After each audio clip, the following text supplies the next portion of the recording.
Joe Biden's chances do not look good. The Democrats have no plan B. It is too late to hold a competitive primary to allow a better candidate to emerge. Sitting presidents do not tend to abandon bids for re-election. The most recent to do so was Lyndon Johnson, in 1968. And that is a year that his party, the Democrats, would rather forget. Johnson was unpopular. The country and the party were divided by the Vietnam War and the Civil Rights Movement. After a surprisingly strong challenge in the first primary, he stood aside, only to unleash chaos. One of the leading candidates to replace him, Robert Kennedy, was assassinated. The nomination was eventually awarded by party grandees to a man who had not won a single primary, Hubert Humphrey. In the end, the Republican candidate, Richard Nixon, who had been widely considered unelectable at the beginning of the year, won convincingly. He went on to do more damage to the presidency than anyone bar the Republicans' likely candidate this year, Donald Trump. Mr. Trump, too, should be unelectable, owing to the 91 felonies with which he has been charged in different parts of America.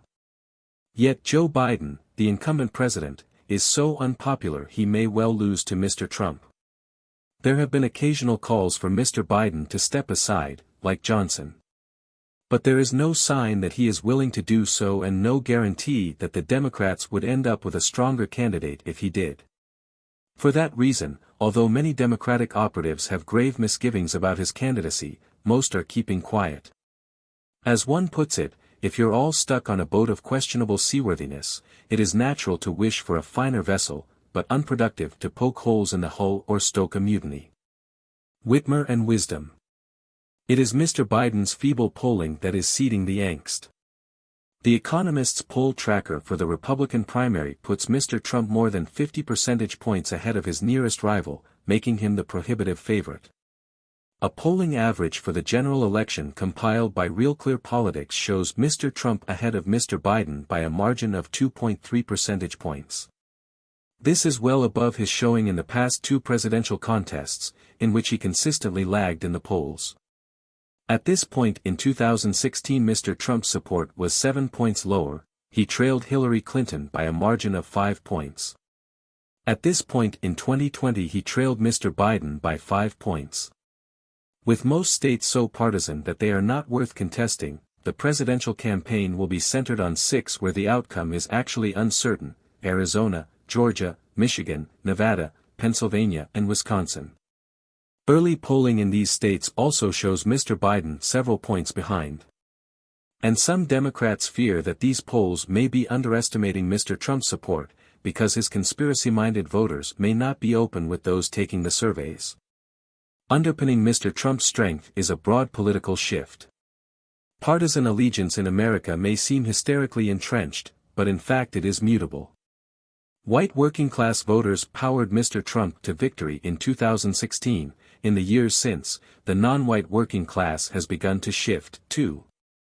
Between 2016 and 2020 Hispanic Americans, once fairly loyal Democratic voters, moved 18 points towards the Republicans. Black men are also slowly peeling away from the Democrats. Only the influx of white college graduates has kept the Democratic Party competitive nationally. These demographic trends are sizable enough to determine the outcome of the election if they persist, and they do appear to be. The latest polls indicate higher support for Mr. Trump among African American and Hispanic voters than he enjoyed in 2020, see Chart 1. It seems like the 2024 polls right now are 2020 trends carried forward, says Patrick Ruffini, a Republican pollster. Secular trends aside, there is plainly a problem with Mr. Biden himself. The president's net approval rating is minus 16 points, according to several public polling averages. That is notably worse than Mr. Trump's at this point in his presidency. Voters are worried about his fitness for office. One of YouGov's weekly polls for The Economist in December found that 55% of Americans think that the 81-year-old Mr. Biden's health and age severely limit his ability to do the job of president, including 25% of Democrats. Only 24% of Americans want him to run for president again. Fully 61% of them do not, including 38% of those who voted for him in 2020. Americans are only marginally more enthusiastic about the 77-year-old Mr. Trump's revenge bid for the White House, but they are much less likely to think that he is too old or frail to resume the office. Mr. Biden, after all, did not do much campaigning in 2020, owing to the pandemic. He does not seem to relish the arduous campaign ahead, whereas Mr. Trump appears to like nothing better than rambling on in front of adoring crowds. 4 years ago Mr. Biden reportedly toyed with promising to remain in office for just a single term. "If Trump wasn't running, I'm not sure I'd be running," he said to a room full of donors in December. When asked how many other Democrats could beat Mr. Trump, he said, "Probably 50 of them, I'm not the only one who could defeat him. But I will defeat him." There is almost no chance that Mr. Biden will voluntarily abandon his re-election bid. He sees himself as a divinely appointed Trump buster and believes his electoral record reflects that. First he vanquished Mr. Trump in 2020. Then in the midterm elections of 2022,